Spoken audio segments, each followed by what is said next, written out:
Selamat datang dalam video ini, di mana kita akan membahas secara komprehensif mengenai COVID-19.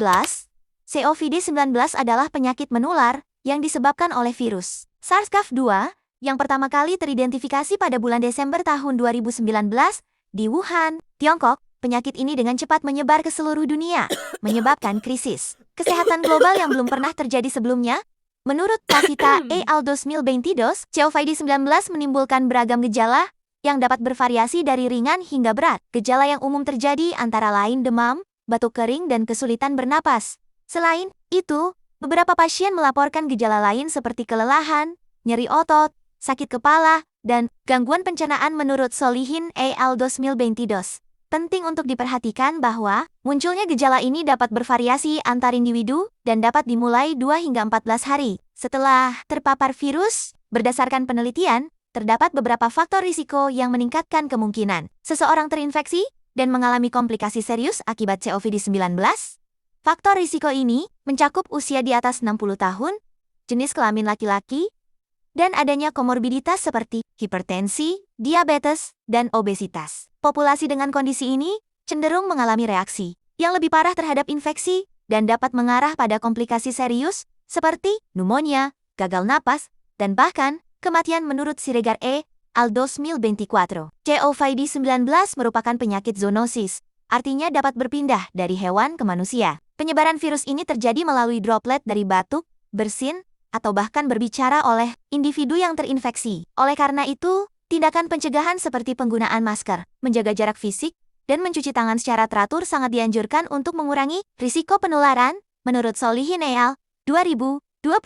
Untuk mendiagnosis COVID-19, berbagai metode pemeriksaan dapat dilakukan. Salah satunya adalah tes molekuler RT-PCR, yang telah menjadi standar emas dalam deteksi virus.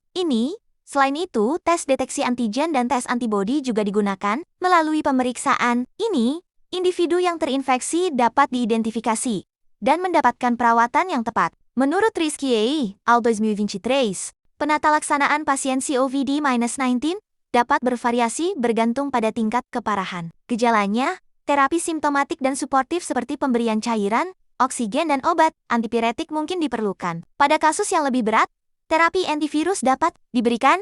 Langkah-langkah isolasi juga sangat penting untuk mencegah penyebaran lebih lanjut di masyarakat. Menurut Rizky et al. 2023, pandemi COVID-19 tidak hanya menciptakan tantangan kesehatan, tetapi juga kegawatan sosial.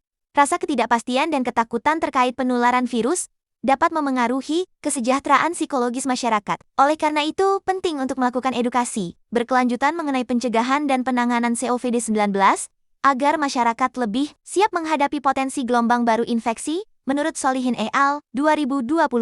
Sebagai kesimpulan, pengetahuan yang tepat mengenai COVID-19 sangat penting untuk menangani pandemi ini. Upaya melindungi diri dan orang lain dari penyakit ini memerlukan kerjasama dari setiap individu dalam masyarakat dengan menerapkan langkah-langkah pencegahan, mengenali gejala, dan mendapatkan perawatan yang diperlukan. Kita dapat bersama-sama mengatasi tantangan ini. Terima kasih telah menyimak informasi penting mengenai COVID-19. Mari kita jaga kesehatan, tetap waspada, dan berkomitmen untuk melindungi diri serta sesama. Untuk informasi lebih lanjut, silakan konsultasikan dengan tenaga kesehatan terpercaya.